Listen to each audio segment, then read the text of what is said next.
Bonjour à tous, j'espère que vous allez bien. Aujourd'hui, je vais vous parler du livre Les 7 habitudes de ceux qui réalisent tout ce qu'ils entreprennent de l'auteur Stephen Covey. Le livre nous parle des 7 habitudes à réaliser pour réussir aussi bien dans votre vie privée que professionnelle et d'arriver à un bonheur durable. Première habitude, soyez proactif. Prenons l'exemple de Paul. Paul travaille comme employé. Il ne fait que se plaindre sur des éléments extérieurs dont il n'a pas ou très peu de contrôle.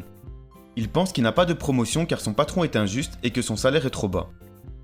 Paul utilise la plupart de son énergie et de son temps à se plaindre du climat, de l'augmentation de l'essence, de la récession économique et de son patron.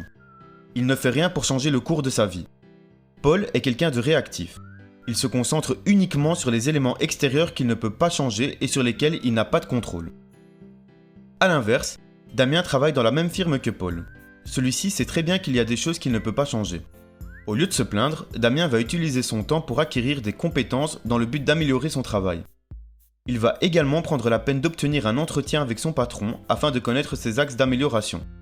Finalement, avec toutes les aptitudes qu'il aura acquis en se formant, il trouvera un nouveau travail où il s'épanouira et où il gagnera davantage d'argent. Damien est proactif. Il ne perd pas son temps à se plaindre des éléments extérieurs qu'il ne peut pas contrôler et se concentre sur son cercle d'influence pour s'améliorer. Il prend l'initiative. Deuxième habitude, gardez en tête le but final. J'ai beaucoup aimé l'exemple du livre pour nous aider à comprendre le but qu'on aimerait atteindre. Imaginez le jour de vos funérailles et ce que les gens retiendront et diront de vous, que ce soit au niveau de votre caractère ou de ce que vous avez accompli et réalisé dans votre vie. Généralement, nous n'avons aucune idée de vers où nous nous dirigeons et vivons au jour le jour. Prenez le temps de connaître vos valeurs et de savoir exactement ce que vous voulez, que ce soit au niveau financier, familial, émotionnel ou sentimental. Après avoir identifié vos objectifs, entreprenez des actions qui vous mèneront vers vos buts finaux. J'ai moi-même réalisé de nombreuses études sans savoir exactement ce que je voulais faire. On a tendance à suivre le troupeau au lieu de réaliser ce que l'on veut vraiment et cela nous fait perdre du temps. Troisième habitude, établissez des priorités. Pour expliquer ce principe, l'auteur nous présente la matrice de gestion du temps. Le premier cadran représente ce qui est urgent et important. Par exemple, une présentation pour un travail, la réalisation d'une commande pour un client avant une date limite ou encore un mémoire à rendre pour un travail de fin d'études. Deuxième cadran, c'est ce qui est important mais pas urgent. C'est ce qui est lié à votre propre développement et la réalisation de vos objectifs. Par exemple, se former en immobilier, lire des livres de développement personnel ou encore faire du sport. Troisième cadran, c'est ce qui est urgent mais pas important. Ce sont les interruptions fréquentes de votre journée comme répondre à l'appel d'un ami, répondre à un SMS, à un message Instagram ou à un message WhatsApp. Le quatrième cadran, c'est ce qui n'est pas urgent et pas important. Ce sont les loisirs comme regarder votre série télévisée ou regarder des chaînes YouTube sans importance. La plupart des gens ont l'habitude d'effectuer les tâches du cadran 1 et ensuite de jongler entre le 3 qu'ils pensent important et le 4. Les gens efficaces se concentrent sur le cadran 2 qui améliore leurs compétences et les dirige vers leurs objectifs. Ces 3 premières habitudes constituent la victoire intérieure. Habitude 4. Pensez gagnant-gagnant. Il s'agit de ne pas voir la vie comme un champ de compétition, mais plutôt de coopération. Par exemple, si je paye quelqu'un pour réaliser mon site internet et que je le paye 300 € alors que je sais que le prix normal est de 500 €, c'est une relation gagnant-perdant. La personne ne se donnera pas à fond sur mon site internet et fera passer des gens qui payent le prix normal en priorité. N'essayez pas de tout avoir gratuit. Tout travail mérite salaire et les gens ne se donneront jamais à fond pour vous dans une relation de gagnant-perdant. Tout le monde doit y avoir son compte. Habitude 5. Cherchez à comprendre l'autre avant d'être compris. Par exemple, imaginez que vous prenez rendez-vous chez un médecin pour un problème de vue.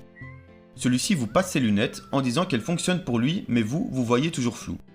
Il vous dit que si ça marche pour lui, ça doit fonctionner pour vous. Est-ce que vous retournerez chez ce médecin ? Je ne pense pas. Nous avons pour habitude de juger avant de comprendre réellement. C'est comme tenter de vendre un produit car il nous convient à nous sans avoir pris la peine de comprendre les besoins de nos potentiels clients. Le commercial amateur vend des produits, le professionnel, lui, vend des solutions à la problématique du client. Mettez-vous à la place de votre interlocuteur en fonction de son vécu et de son ressenti et tentez de le comprendre. Écoutez-le attentivement. Habitude 6. Travaillez en synergie.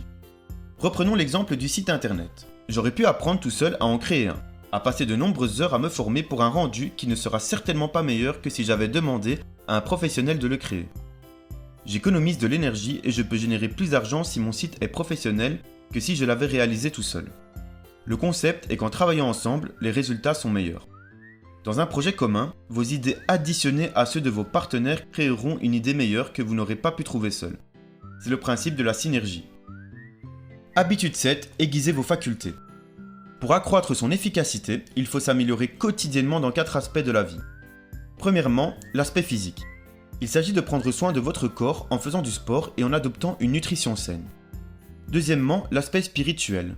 Cela concerne la prière, la méditation, l'immersion dans la grande littérature, la musique ou encore la communication avec la nature. Troisièmement, l'aspect mental.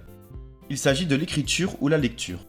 Lisez des livres sur des sujets qui vous passionnent et formez-vous. Et pour finir, l'aspect social et émotionnel. Cela concerne votre relation avec les autres et d'une vie sociale épanouie. Il s'agit de toutes les actions à réaliser quotidiennement qui vous feront progresser. Posez-vous la question de savoir si vous êtes meilleur qu'hier. Voilà, c'est tout pour cette vidéo. N'hésitez pas à vous abonner pour d'autres contenus de ce genre. N'hésitez pas non plus à me donner votre avis sur le résumé en commentaire ou sur le livre si vous l'avez lu. A bientôt pour une prochaine vidéo.